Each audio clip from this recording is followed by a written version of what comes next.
Hello everybody and welcome to Desynced. This is a sci-fi strategy game, a real-time strategy game at that, about building a base. It's about automation, but it's also about much more than that. It takes a really unique approach to the modularity of its buildings, to the challenges that it throws at you while you're exploring, and a very long, detailed, and pretty enjoyable tech tree. This video, by the way, is brought to you by Desynced and Forklift, the publishers behind the game. So thank you to Forklift for sponsoring this video and for providing me with an early access key so that I can provide this video to you.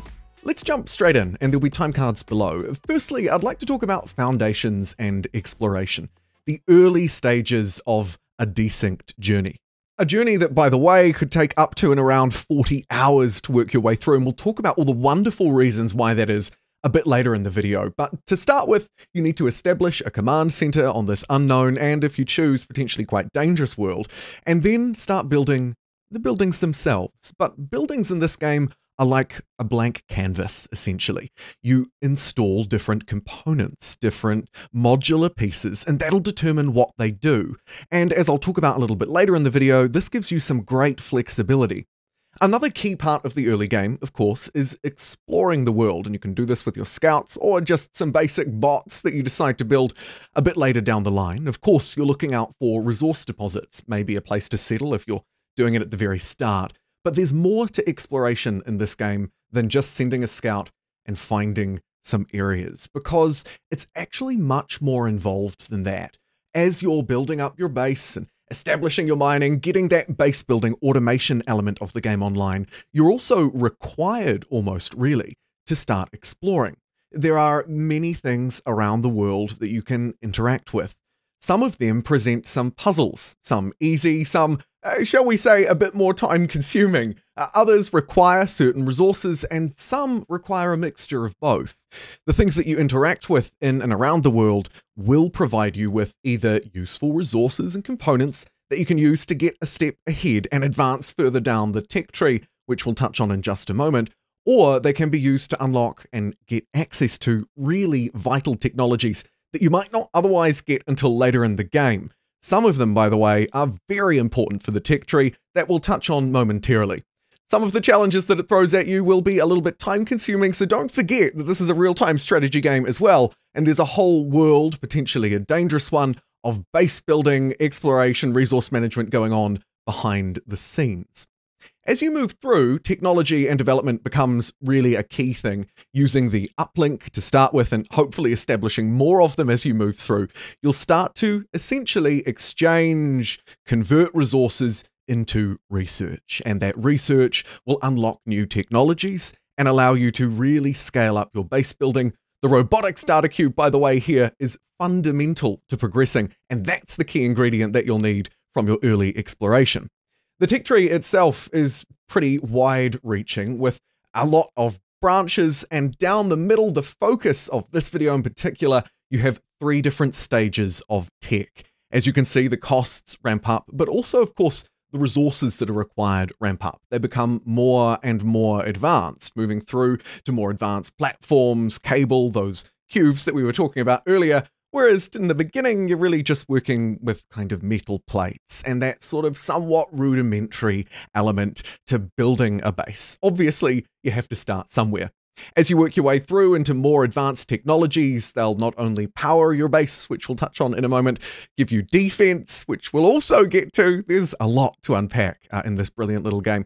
But ultimately, of course, provide you with more equipment so that you can continue to advance through what I say is quite a detailed tech tree. This is not a game that you can crank up the speed up to like 8x or 4x and just whip through it in 40 minutes.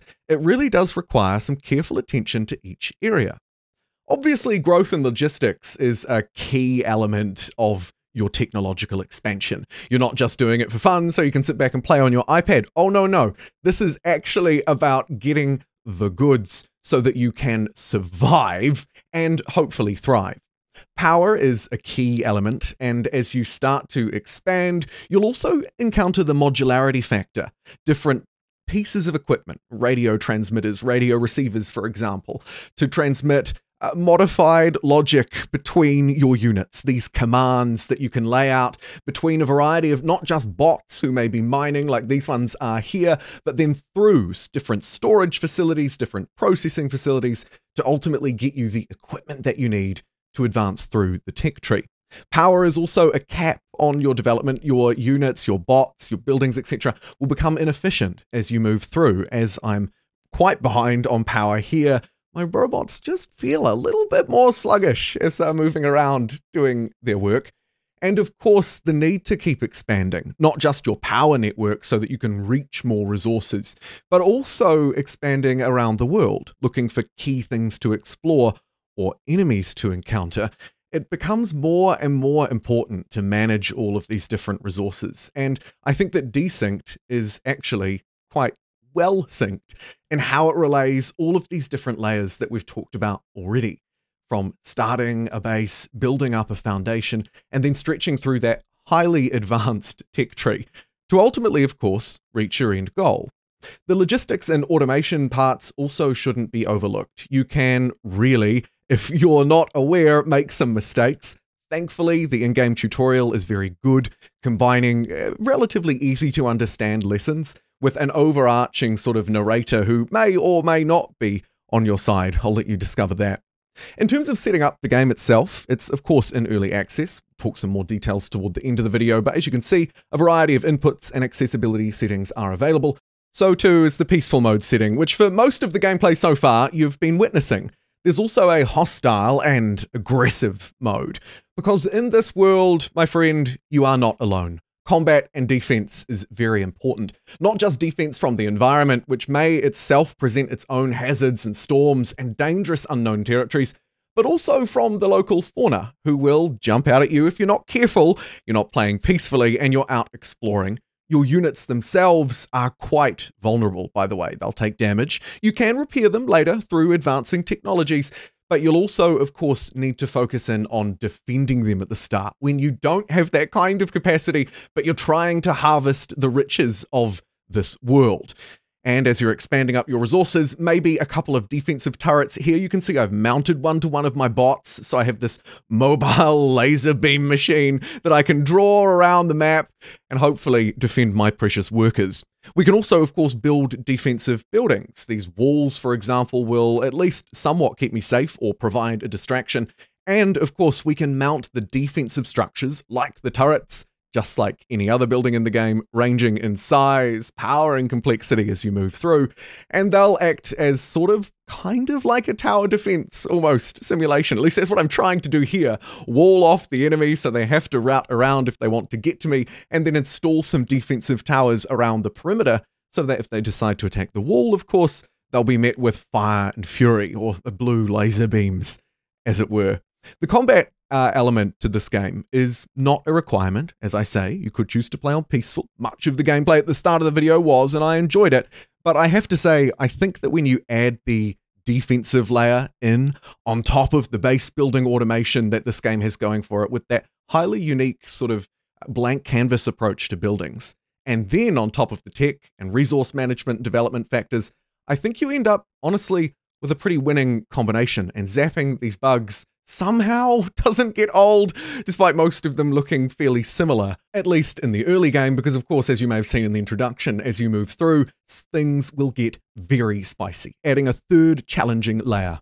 And overall, I think that that allows Desynced to actually be highly well synced. I think that Desynced combines those three elements that I just mentioned in the previous section: the base building and automation, the exploration and combat, and that vital tech tree, into what is a highly enjoyable and actually satisfyingly lengthy project of a game, because that's what it is. It didn't feel to me like something that, as I mentioned earlier, I would just blitz through. Instead, I actually had to take my time, treat each element of the game with respect, and allow the game to play out. The development felt more natural in that way, and the lack of overly excessive speed controls, while I originally found to be a little bit unusual, I actually settled in with and really found the game to be enjoyable as a result. Talking some specific details, it has just launched in early access. Launched on the 15th of August with a base price of $29.99 and a launch discount of 15% off. I would also note that as it's launching in early access, as the game moves through and continues to develop, its price will increase as it moves through into that version 1.0 once it leaves early access. Thank you for joining me today, dear viewer, and also thanks again to Forklift and Desynced for giving me the opportunity to take an early access look and sponsoring this video so I could provide it to you. I'll see you next time.